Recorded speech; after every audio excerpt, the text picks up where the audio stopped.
Jaj, nem már jön Zsanett néni. A legrosszabb tanár a suliban. Ne is mondjátok, még Ildikó néni is sokkal jobb. Pedig ő is szigorú, de legalább igazságos. Zsanett néni meg olyan, mint hogyha Joker kiszabadult volna a Dili házból. Gyerekek, felelünk megint. De vajon ki is kezdje? Nehéz dönteni. Tanárnő be sem jelentette, ne csinálja már!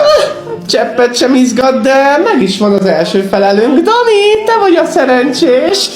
Hogyan adunk össze két törtet? Lassú vagy, ülj le egyes.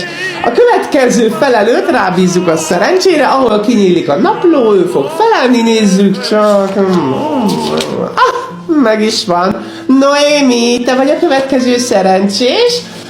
És akkor mi az egyenes arányosság definíciója? Zsanett, ez igazságtalan. Definíciókat sosem szoktak tőlünk kérdezni. Amíg nem ön tanított, addig 5-ös voltam matek. Hát azt kell, hogy mondjam, változnak az idők, de hát ez is egy egyes. Ülj le, következő felelő. Tanárnő, sosincs 3 felelő egymás után. Hát az az igazság, hogy ez sem érdekel. De Tomika, te lettél az utolsó felelő, és mivel húztad az időt, nem is kérdezek semmit. Egyes. Jaj, de jót szórakoztam. Következő órán dolgozatot írunk, de nem mondom meg, hogy miből. Legyen meglepi.